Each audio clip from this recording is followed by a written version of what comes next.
Kwa majina naitwa Mabruki Ambali. Mimi ni Managing Director wa kampuni ya Kesmark Inc. Kampuni ya Kesmark Inc. inapatikana Dar es Salaam kwenye jengo linaloitwa Samora Tower, floor ya 8. Sisi kama Kesmark Inc. tumekuja leo kwenye mkutano wa wadau wa zao la ufuta na mbaazi, na tumekuja kwenye kikao hiki muhimu sana sisi tukiwa kama wanunuzi kuja kujadili, lakini pia kupata taarifa ya maandalizi ya msimu mzima wa ufuta na mbaazi kwa msimu wa mwaka 2025-26.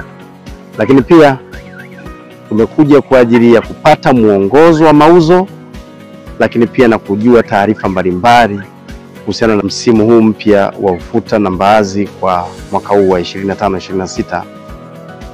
Kama ambavyo tulikuwa katika majadiliano makubwa, kikao kilikuwa kizuri sana, tulikuwa na mkutano mzuri na kulikuwa na majadiliano mengi makubwa, lakini sisi kama wanunuzi tumejaribu ku-raise hoja ya kuhusiana na ubora au usafi wa zao la ufuta, kwa maana ya kwamba kwa sasa tunatambua kwamba ufuta hauji mjini.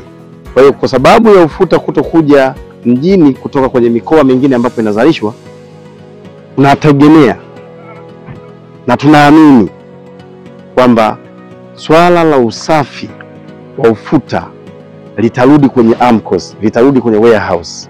Kwa hiyo tulikuwa tumejaribu kusisitiza kwamba mamlaka zote zinazohusika na masuala ya usimamizi wa ubora kwenye zao letu la ufuta, kuanzia ngazi ya AMCOS, lakini pia warehouse, mpaka kwenye mamlaka zingine za vijiji, mitaa, pamoja na wilaya na mkoa mzima kwa ujumla, tuweze kudhibiti ubora huu, ili yale makinikia au ule ufuta mchafu, vumbi la ufuta ambalo mwaka jana limechukuliwa kutoka kwenye magodown yaliyopo Dar es Salaam, na kwa kipindi hiki kwa sababu ufuta uende mjini, tunategemea au uchafu unaweza ukarudi tena kwenye AMCOS na kwenye warehouse, wakaenda kuchanganya ili kupoteza ubora wa ufuta wetu. Kwa sisi kama wanunuzi tulijaribu kushauri kuhusiana